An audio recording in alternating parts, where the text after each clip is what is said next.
Welcome back. The Reverend Jesse Jackson reportedly is not welcome these days at the White House. That according to a new book called Double Down. It claims that Mr. Obama has such little regard for the Reverend Jackson that the civil rights leader has been, quote, effectively banned from the White House. Despite the president's alleged disregard, Jesse Jackson, of course, has long been an asset to the White House as a skilled negotiator. Mike Tobin spoke with the civil rights leader. When the Revolutionary Armed Forces of Colombia, or FARC, captured Kevin Sute, a retired Marine who was hiking in Colombia, a key player in the negotiations for his release was Reverend Jesse Jackson. He had no one to bargain for him, and so I stepped in that gap and bargained for him. Of course, Jackson is best known as a civil rights leader, but the role of third-party intermediary in hostage or prisoner negotiations is not new for him. It began in 1983 after then-Lieutenant Bobby Goodman was shot down over Lebanon and taken prisoner by Syria. Jackson went to Syria without the of the Reagan administration. President Reagan's office said, well, you shouldn't go.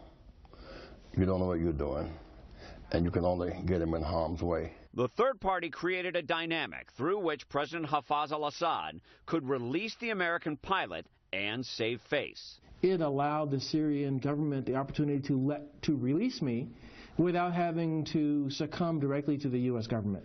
Receiving both Goodman and Jackson at the White House, even a reluctant President Ronald Reagan was compelled to give Jackson credit, saying you can't quarrel with success.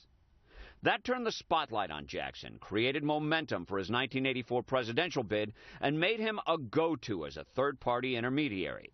He negotiated with Fidel Castro for the release of prisoners, pleaded with Saddam Hussein to release foreign nationals held as human shields before the first Gulf War, and the release of journalists held in Liberia. In the high-profile case of U.S. soldiers captured in Kosovo, Jackson played a role in their release. And there are others, never acting as part of the government, just a human rights advocate. The civil rights movement within our own country has moral authority. Trained hostage negotiators say third parties like Jackson are risky. They can open doors, but lack authority to deliver promises made to captors. They can talk to them, they can give them a stage, possibly. They can kind of be a sounding board for them. But as far as actual negotiations, there's not very much they can do. Jackson intends to continue his unofficial diplomacy whenever his experience and place in the world fit the dynamic. Anyone who views him as self-gratifying gains little of Jackson's attention. To gain the release of captives is gratifying. It's also risky. It's also the right thing to do. Jackson's view is that the State Department is not doing enough to establish dialogue with unfriendly nations, for example, Cuba and Venezuela. If, in his unofficial capacity, Jackson sees an opportunity to start dialogue, he says he'll take that shot. In Chicago, Tobin, Fox.